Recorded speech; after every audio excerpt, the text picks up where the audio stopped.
Nós cremos que a Bíblia foi escrita por homens inspirados pelo Espírito Santo. E para entendermos, temos que pedir o auxílio divino. Por isso que eu pedi ao pastor Roberto Azevedo que ore conosco, por favor. Pois não. Nosso Deus e nosso Pai, nós mais uma vez queremos te agradecer porque nos tens dado a vida, mas também a sustentação da vida. E também tens preparado uma terra com tantas possibilidades para que compreendamos o teu poder e te honremos adequadamente. Venha estar conosco ao estudarmos essas lições do início das coisas, das origens, dos começos, a fim de que possamos compreender o objetivo pelo qual tu fizeste o mundo e nós, os seres humanos. Dê-nos a tua companhia nesse estudo. Em nome de Jesus. Amém. Amém. Muito bem. Nós temos aqui um texto de Salmos. Salmo 33, versos 6 e 9, diz assim: mediante a palavra do Senhor foram feitos os céus e os corpos celestes, pelo sopro de sua boca, pois ele falou e tudo se fez, ele ordenou e tudo surgiu. Esse é um texto da Bíblia muito bonito, mas algumas pessoas creem que não foi assim. Inclusive tem uma citação aqui, pastor Azevedo, diz que é de um famoso cientista, o senhor deve ter ouvido já essa citação, ele diz assim: estamos aqui porque um grupo estranho de peixes tinha uma barbatana peculiar, que se transformou em pernas para as criaturas terrestres. Tem fundamento isso que esse cientista disse? A resposta é não tem fundamento e realmente é um perigo essa informação, porque, em primeiro lugar, a ciência ela tem que observar as coisas adequadamente. Essa citação é do Richard Dawkins e essa citação está no livro que ele escreveu em português, O Relojoeiro Cego. Então é importante dizer o seguinte, que ele se refere ao selacanto, um peixe que os evolucionistas colocavam fé que ele era esse elo intermediário. Ele começou a ter as suas barbatanas aumentadas porque estava em lagoas lodosas e finalmente ele conseguiu chegar ao ambiente terrestre e daí surgiram os quadrúpedes e nós seres humanos. Acontece que o selacanto ele foi redescoberto em 1938, ele vive a 400 metros de profundidade no mar, as barbatanas são perfeitamente adequadas para o nado no mar. Não tem nada a ver com lagoa e não tem nada a ver com pata nem com perna.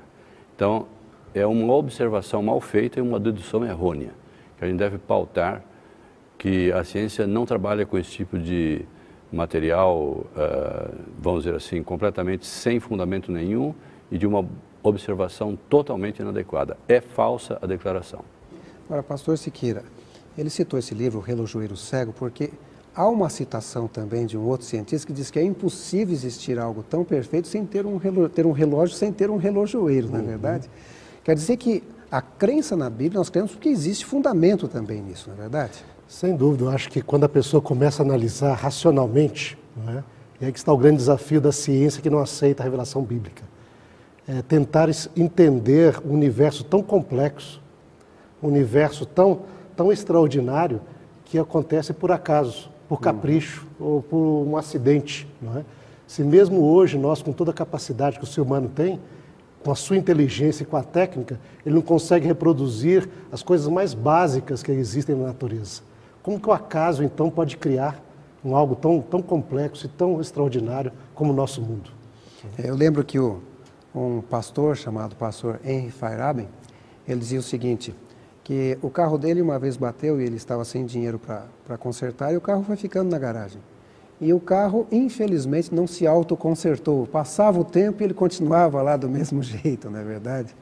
Aliás, piorava mais. Existem cientistas hoje que partem para o outro lado e falam do intelligent design. Seria um negócio tão inteligente, tão complexo, pastor Roberto Azevedo, que teve que ter alguém para criar esse desenho. Sim, esse é um aspecto muito interessante da ciência. E esse grupo não está diretamente relacionado com a Bíblia e as religiões. É um movimento dentro da ciência para mostrar que realmente existe um planejamento em cada um dos seres vivos. Uma pequena célula é um mundo, é um universo. E as relações entre as partes são essenciais, ou seja, tem que começar pronto. E aí está o livro A Caixa Preta de Darwin, né, do Behe, que é um dos expoentes dessa área. e realmente eles estão levantando novamente dentro da ciência agora o que é absolutamente visível. Acaso é a falta de uma explicação.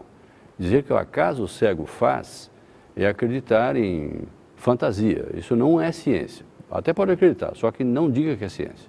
Então hoje a ciência está indo para o caminho, apontando realmente para um criador inteligente que aprecia o belo, que aprecia fazer as coisas bem feitas, organizadamente e com uma relação de causa e efeito. Muito bem, vamos então analisar um pouco a questão de Deus como Criador, né? O primeiro texto da Bíblia aqui começa: no princípio criou Deus. Essa é uma afirmação. Como é que a gente pode ter fé nessa citação que foi escrita há tanto tempo, segundo cremos, por Moisés, né? Uhum. Bom, primeiramente, a experiência da fé é a experiência que Deus chama todo ser humano, né? Uhum. Nós vamos ver na Bíblia aqui que o homem até é justificado pela fé. A salvação depende pela fé, não é? E a Bíblia não começa a tentar provar as coisas, ela declara que no princípio criou Deus. E vem então o relato da criação, não é? E esse relato da criação está colocado no início da Bíblia. Ou seja, tudo que vem depois da Bíblia está ligado a este início que é descrito ali. Todas as coisas, não é? E a lição, inclusive, na primeira parte, aqui na parte de domingo, né, ela enfatizou isso, que todas as doutrinas da Bíblia, todos os ensinamentos da Bíblia estão ligadas com a noção da criação. Você pega, por exemplo, se Deus não criou o homem, só imaginar algumas poucas doutrinas aqui. Se Deus não criou o homem, então não existiu Adão e Eva, não é mesmo? Uhum.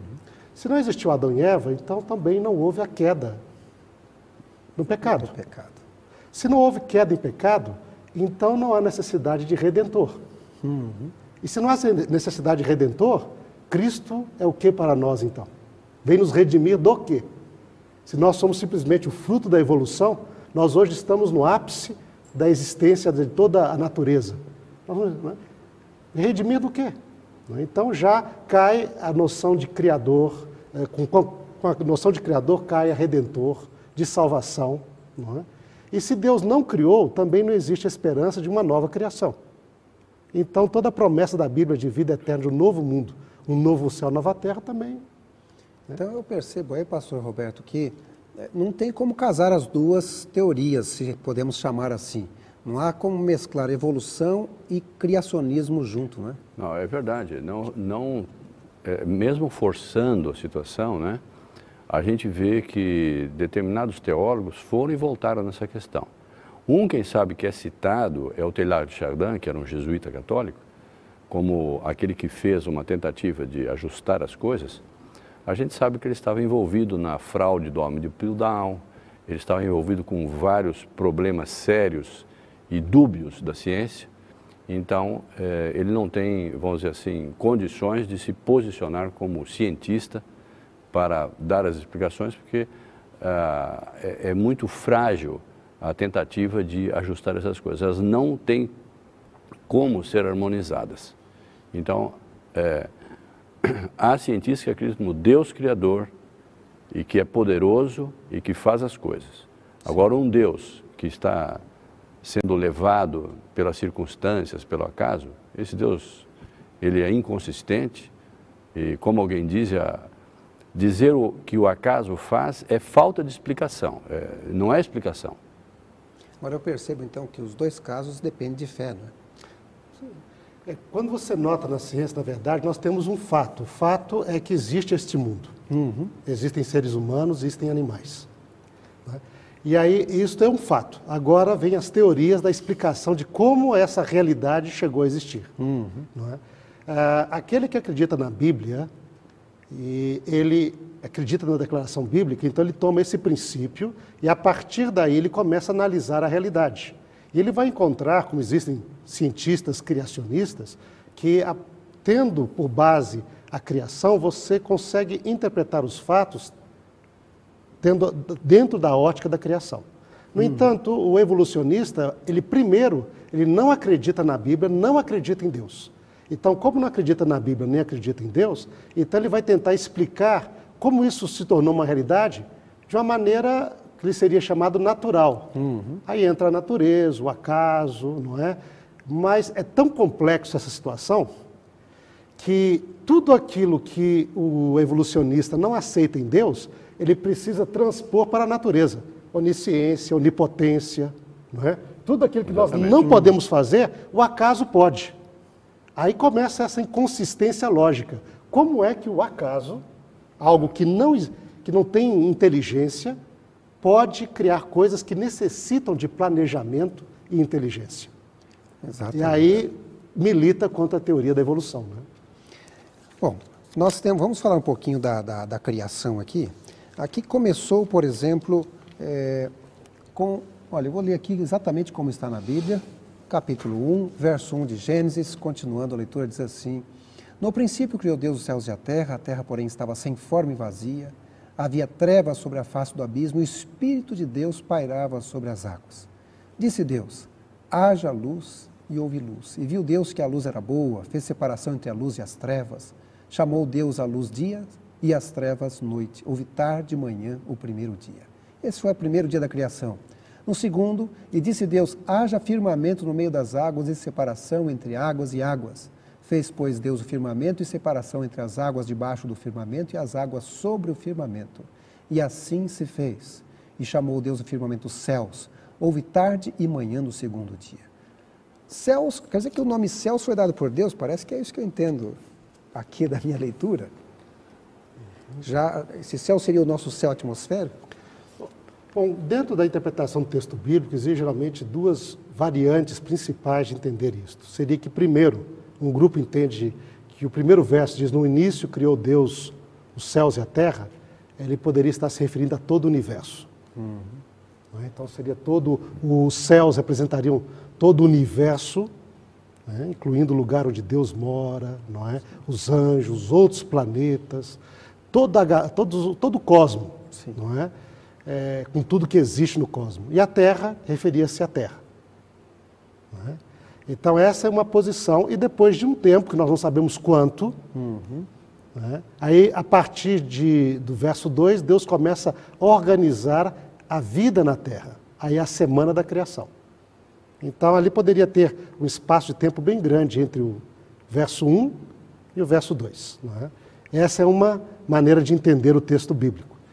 Outra maneira seria entender que o capítulo 1 de Gênesis só relata a criação da Terra mesmo. Não está falando acerca do resto do cosmos. Seria a Terra, a atmosfera e as estrelas mais próximas da nossa Terra. Ou seja, o nosso cantinho aqui na galáxia e no universo. Não é? E aí então seria, desde o capítulo 1, verso 1 até o final do capítulo 1, seria a semana da criação. São duas maneiras, as duas podem ser defendidas no texto bíblico, não é? Mas são duas abordagens, mas uma ou outra apresenta o Deus como Criador. Muito bem, nós estávamos falando justamente sobre a questão da criação e vimos aqui a figura de Deus o Pai como Criador, o Espírito Santo aqui aparece, e o livro de João menciona também que Jesus estava lá, não é isso, professor? O Evangelho de João começa falando que no princípio, ou seja, nesse princípio de todas as coisas, era o Verbo, e o Verbo estava com Deus, e o Verbo era Deus, e por meio dele todas as coisas que existem foram criadas. Então, E nós podemos ter essa segurança, aliás, João colocou isso justamente para mostrar que Jesus não veio por acaso, né? Ele esteve presente na criação o tempo todo. Um outro item que chama a atenção nessa nossa discussão aí entre evolução e criacionismo, alguns criacionistas procuram então juntar as duas coisas e dizem, que foi o seguinte, não foram dias de 24 horas, foram assim longas eras nas quais Deus foi criando. Tem como pensar dessa forma, pastor Azevedo? Alguns pensam assim.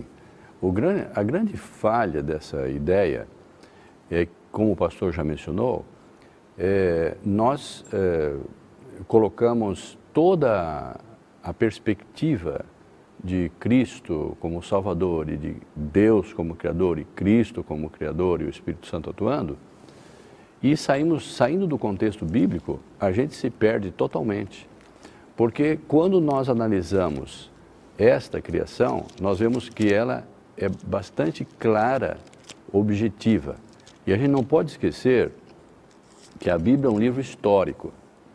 Se a gente compara com as lendas que existiam, né, nos povos antigos, a gente vê que a Bíblia não traz nada de lenda. Ela tem nome, tem data, tem descrição, ela é extremamente objetiva. Então, não dá para fazer a harmonização. Se nós cremos num Deus criador, nós temos que agir nesse formato. Não dá para compor as duas coisas. As tentativas de composição, elas estão ou fracassaram ou estão fracassando. E alguns teólogos se adiantaram para fazer essa síntese e agora estão recuando a posição.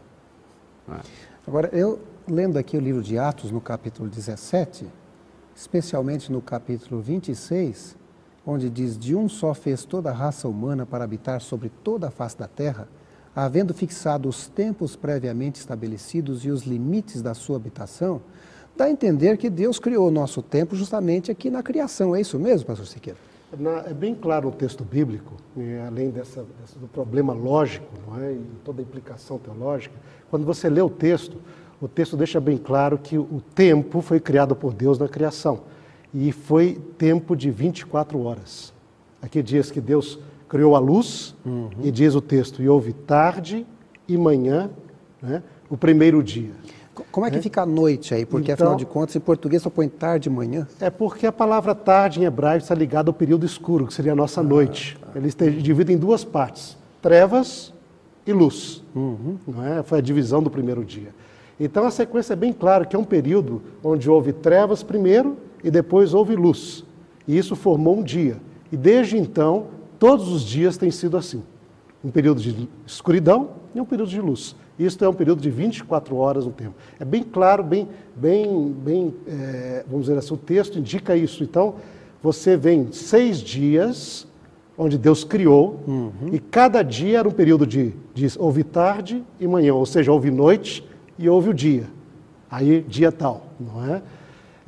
E depois, além do texto bíblico, no mandamento, os 10 mandamentos de Deus, quando se fala do sábado, a razão do sábado, para santificar e guardar o sábado, diz que em 6 dias Deus criou os céus e a terra, e tudo que neles há, não é? E no 7º dia descansou. Por isso, o ciclo da semana, as pessoas deveriam trabalhar 6 dias e descansar no 7º. Então, é bem claro na Bíblia que esses são períodos de 24 horas. Não é? Agora, se a pessoa quer colocar longos períodos, um problema lógico, por exemplo, a Bíblia deixa claro que houve um período contínuo de escuridão, seguido por um período contínuo de luz.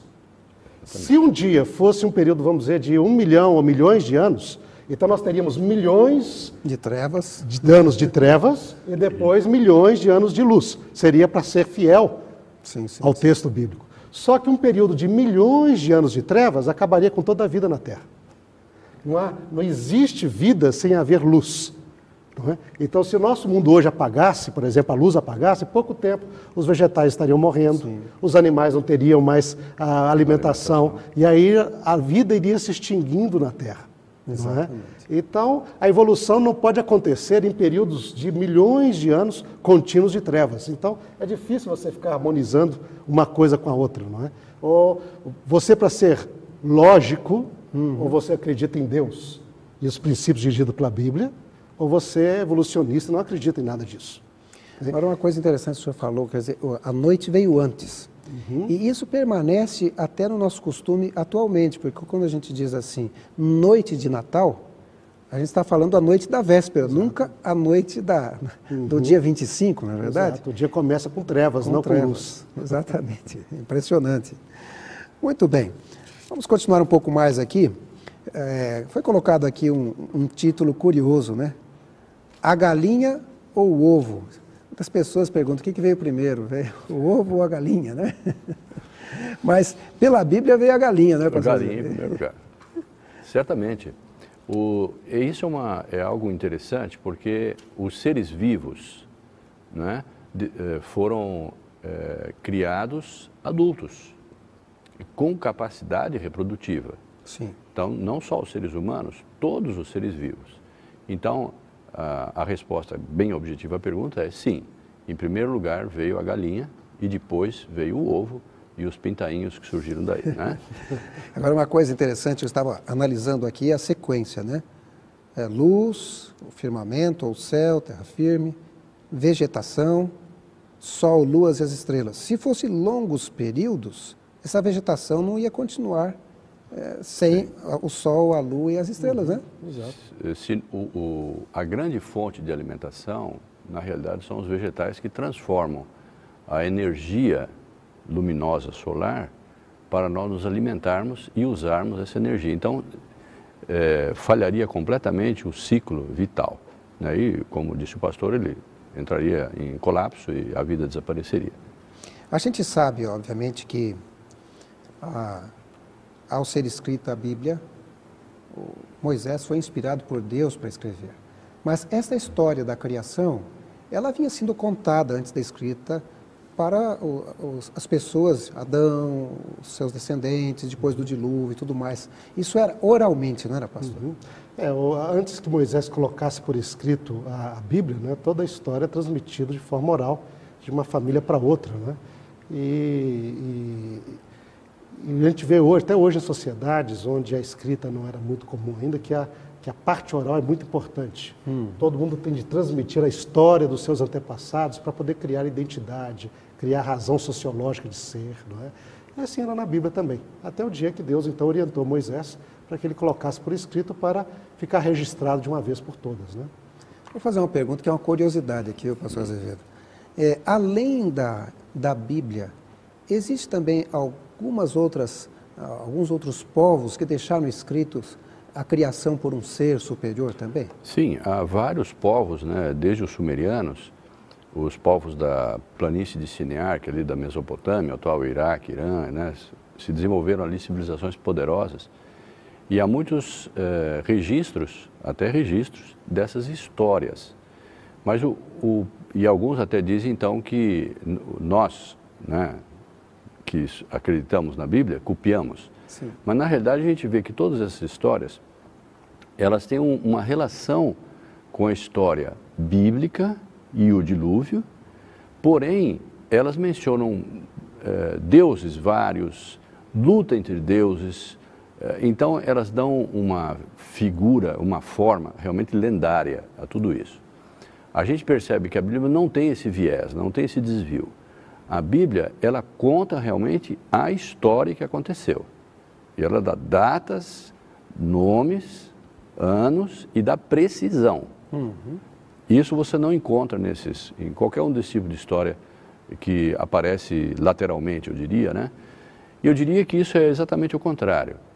Como ocorreu o fato de um ser superior ter criado a vida e os seres humanos, e como ocorreu o dilúvio, então essas histórias são corruptelas, eu diria, sim. Desses grandes acontecimentos da história humana. Muito bem. Vamos passar agora para a criação da humanidade daqui a pouco. Vamos falar, por exemplo, de Adão e Eva, esses dois personagens fantásticos. Eu trouxe aqui dois machadinhos, né? Esse é um machadinho assim que dizem que é do homem na Idade da Pedra. Esse aqui eu trouxe do Peru, diz que é um machadinho inca, não sei, talvez eu viesse mostrar para o pastor Rubem Aguilar, ele deve conhecer melhor, né? Mas o que me deixa encantado com isso é o seguinte: mesmo esses dois machados, se eu mostrar para alguém, ninguém vai dizer que foi o acaso que fez com que surgissem, né? O índio que me vendeu isso aí, ele disse assim: ó, eu encontrei nas montanhas, esse foi feito pelos incas, esse foi feito pelos homens da... Nenhum ele disse assim, apareceu. Nós estamos falando sobre a criação e falamos sobre os dias da criação, e eu lembro, por exemplo, que no quinto dia houve a criação das criaturas terrestres, no sentido dos anfíbios, não é isso? E os marinhos, os peixes e as aves. Essa sequência de criação aqui, primeiro, segundo, terceiro, quarto, quinto dia, é uma sequência lógica, pastor Roberto? Sim, você percebe claramente que desde do primeiro dia nós tínhamos uma terra sem forma e vazia e a terra foi preparada para ter vida. E quando a gente vê a terra fora dela, né, os astronautas, eles veem que esse é um lindo planeta, azulado, esverdeado, em comparação com o deserto e a esterilidade de todos os outros. Então a Terra foi sim preparada e planejada para os seres vivos. Depois que foi feito esse planejamento e executado, ele estava pronto para receber então as formas vivas, as plantas, depois os animais. E a beleza de cada criatura é um atestado de um Criador não só inteligente, que aprecia a beleza, que fez tudo. Eu imagino que um dia nós, quem sabe, poderíamos ter acesso a essa planificação, né, não só da Terra, mas como dos seres vivos. Cada ser vivo é uma obra de arte. Mesmo com o mal entrando e a degeneração, permanece a beleza. Uma coisa que alguns dizem é que, se isso tivesse surgido ao caso, teríamos que descobrir animais com um olho só, aves com uma asa só, até que sentiu a necessidade de uma segunda asa, ou segundo olho, não é verdade? Mas isso não foi encontrado ainda. Existe uma coisa que é interessante na criação, existe muita simetria, existe beleza, como foi dito, e até coisas desnecessárias. Uma coisa que desafia o evolucionista é que se a evolução é basicamente para suprir necessidades, por que é tão complexo? Porque tem coisas que são assim fora da necessidade, é simplesmente às vezes por beleza mesmo, não é por que eles chamam de caprichos da natureza, mas um capricho tão bem feito, tão complexo, que hoje muitos dizem isso não pode ser por acaso de jeito nenhum, não é mesmo? Uma coisa que me chama a atenção, já que falamos da criação das aves aqui, são as penas das aves, né? Que é um negócio assim complexo e a própria estrutura para voar e tudo mais. Permita-me fazer uma declaração aqui. O Dawkins, ele é um zoólogo, né? Cientista evolucionista. Depois de 50 anos de estudo, ele concluiu que as andorinhas voam e tem design. Eu acho que isso aí é uma coisa extraordinária, né? Chegar à conclusão que... Claro que ela foi feita para voar. Não é só as penas, é o design, é a estrutura, os ossos especiais, o pulmão adequado para respirar voando, os olhos adequados para uma visualização. Como é que a andorinha consegue pousar num fio? Né? Isso é uma técnica tremenda. E como é que ela se orienta? Então, veja só, o Dawkins, ele acha que os olhos e os ouvidos surgiram no cotovelo, na sola do pé, atrás da cabeça. Uma coisa sem pé nem cabeça, como diria, né? Não é nenhuma explicação científica, é só uma elucubração, um sujeito com uma imaginação doentia para fazer uma declaração desse tipo. E o contrário também deixa a gente pensativo, porque alguns dizem que o besouro, ele não foi feito para voar e inexplicavelmente voa. É verdade? Sim. Mas e o homem? A criação do homem foi diferente. A gente percebe na Bíblia que Deus foi falando e foi surgindo. Por que o homem Deus fez diferente? É interessante notar que a própria lição ela diz que existe semelhante, que existe diferente, né? O homem de semelhança, ele também vem da terra. Todos os seres vivos diz produz a terra. Então, é algo que a terra vai produzir, não é? Mas eles foram produzidas pela palavra de Deus somente. Deus mandou e eles surgiram. Mas quando chega o ser humano, não é? Aí nós temos primeiramente um diálogo. Deus, antes de criar o ser humano, ele diz, façamos o homem à nossa imagem, conforme a nossa semelhança, não é? E que ele tenha domínio sobre toda a criação, sobre os animais, sobre os répteis. Então, existe todo um diálogo antes de criar o homem. Depois diz, Deus criou o homem, mas quando a gente estuda isso, Deus criou não falando. Ele chega e ele toca, ele bota as suas mãos, ele forma o ser humano do pó da terra, não é? Forma aquele ser. O homem é da terra, mas foi formado por Deus. Ele não falou, apareça o homem. O homem ele formou e depois, para dar vida, Deus se aproxima e sopra. Existe muito contato físico entre Deus e o homem. E este homem é criado à imagem de Deus, à semelhança de Deus, para governar sobre a criação de Deus. Então, ao mesmo tempo que ele é semelhante, a gente olha o ser humano, há muita semelhança entre o ser humano e os animais, não é? Coluna vertebral, pulmão, não é? Mas ao mesmo tempo é totalmente diferente. E a Bíblia chamou atenção para isso. Ele é parte da criação, mas ele é algo diferente porque ele foi criado à imagem de Deus. E uma coisa interessante é que o homem é religioso, né? Por natureza ele é religioso. Já os animais parece que não têm religião e nem brigam por religião e nada mais, não é isso? É interessante que o sétimo dia ele ocupa uma posição especial, né? É claro que em outra lição vai se destacar isso, mas os 7 dias da semana são uma marca no tempo. Nós temos 10 dedos, né, nas mãos. Não deveria ser a semana de 10 dias, de 5 dias? Por que é 7? E isso ninguém explica direito, né? Ninguém fora da religião, eu diria. Sim. Então, a marca no tempo também é singular, né? O homem foi feito no 6º dia antes do 7º, e ele foi feito de uma maneira especial, como disse o pastor Siqueira, mas ele foi feito também de uma forma especial. Ele era perfeito, ou seja, ele era em vitalidade, certamente, muitas vezes mais do que nós hoje em dia. Agora, uma coisa interessante é que o pastor Azevedo mencionou, a questão dos 7 dias. E o sábado, ou a sexta-feira, ou a quinta-feira nossa, é a mesma, por exemplo, do outro lado, na Europa, que também é a mesma lá no Japão, na China. Como isso se preservou? Eu creio que esse é um dos grandes sinais da criação. Como o pastor Azevedo está falando, não existe nenhuma razão lógica da organização da semana em 7, a não ser a criação bíblica. Não é? E é interessante que mesmo o ser humano, não é? Ele poderia organizar-se em 10, em 12, em 6, em 5, não é? Mas ninguém. Em todas as culturas, em todo o mundo, mesmo culturas que não têm a Bíblia, o tempo também é organizado no ciclo de 7. E o único relato que traz lógica para isso é o relato da criação. Ou seja, isso são remanescências. Como o pastor Azevedo falou, também gosto de pensar assim. Muitas pessoas olham as semelhanças. Existem outros relatos de criação. Existem outros relatos de dilúvio. Vocês copiaram deles. Bom, isso é um indivíduo que não crê na Bíblia.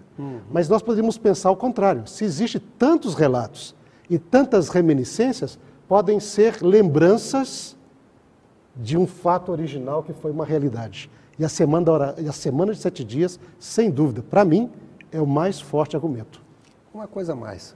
O senhor que está envolvido com a parte do judaísmo dentro da igreja adventista e tem estudado e viveu, inclusive, lá em Israel durante um tempo, a genealogia ou as datas do povo de Israel remontam assim a milênios.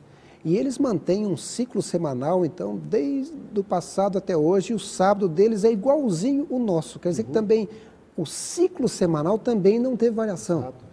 Isso é algo, às vezes uma pessoa pode perguntar, mas como você sabe se o 7º dia hoje era o 7º dia na época de Jesus? Exato. Se era o 7º dia na época dos israelitas do deserto, não é?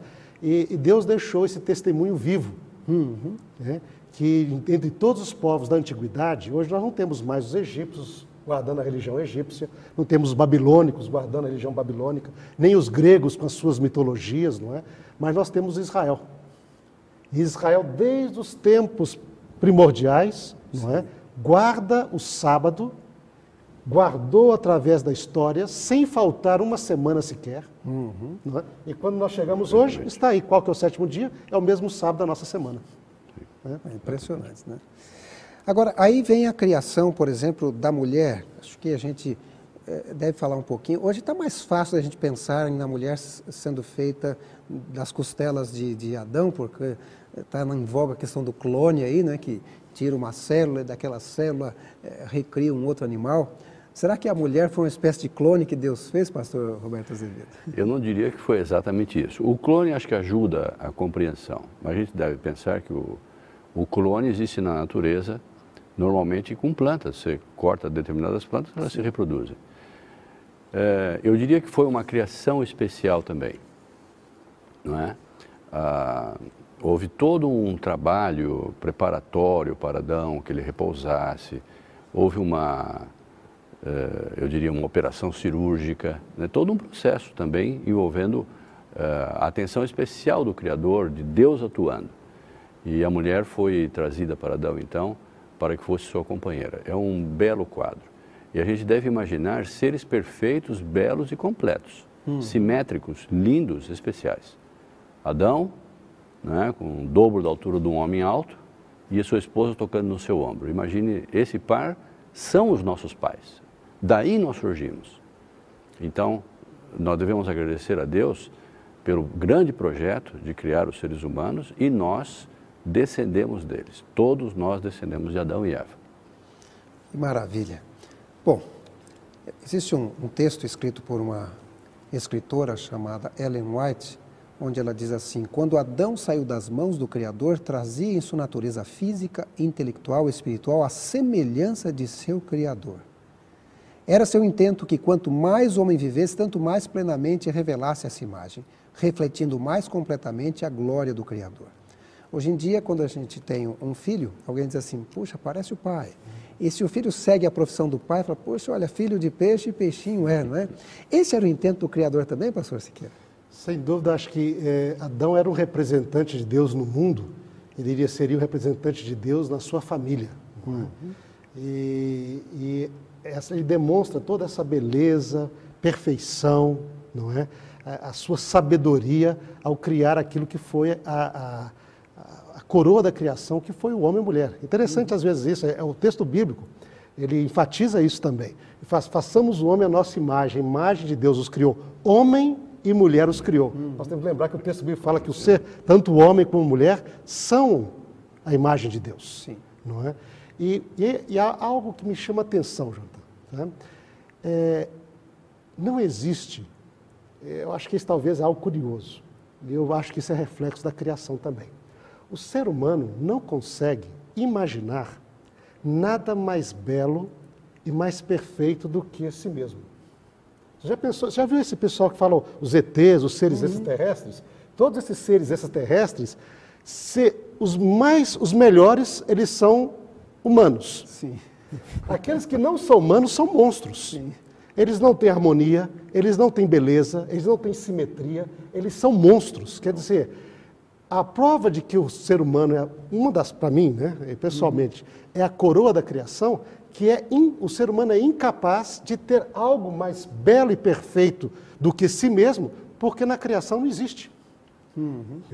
Ele é a coroa da criação, levando até na parte física da sua beleza. Não é que Deus é igual ao ser humano, mas a beleza, a simetria humana representa a perfeição do Criador. Não existe como fazer algo mais perfeito do que aquilo que é perfeito.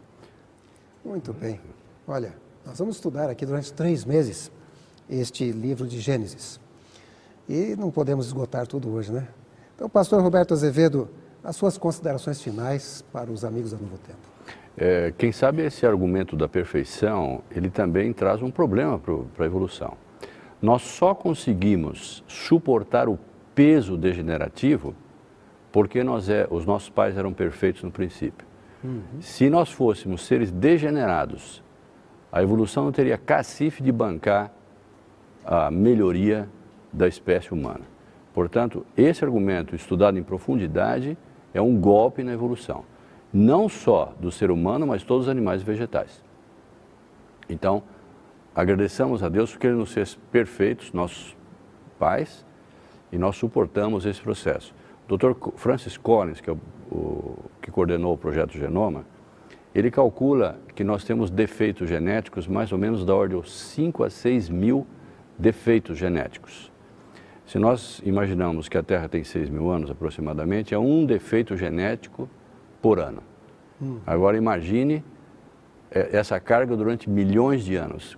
Inviabilizaria completamente o ser humano e qualquer ser. Então, o tempo tem que ser curto para poder explicar os seres vivos atuais e o ser humano. Pastor Reinaldo Siqueira, suas considerações finais para os amigos da Novo Tempo. Eu creio assim, para mim, vou dar um testemunho pessoal do impacto da história da criação. Eu creio que é o impacto que ocorre na vida de todos aqueles que creem na Bíblia. Não é? Quando nós lemos a Bíblia, nós temos a consciência das nossas origens, de onde nós viemos. Nós viemos das mãos de um Criador amoroso, um Pai que nos quer bem. Nós podemos compreender também por que estamos aqui, não é por acaso. Existe um propósito. Esse Deus que criou a humanidade, Ele conheceu, diz a Bíblia, já conhece cada dia do ser humano, mesmo antes que nós nascêssemos. Né? Nós estamos aqui porque Deus nos deseja, Deus quer, há uma razão. Não estamos por acaso. Todo ser humano tem uma razão. E ela nos mostra bem para onde nós vamos. O futuro, uma nova criação, de volta à perfeição, à vida eterna com Deus. Isso traz sentido para a vida. Isso traz valor a todo ser humano. Não é? Isso traz esperança. É uma coisa que nós precisamos muito hoje em dia.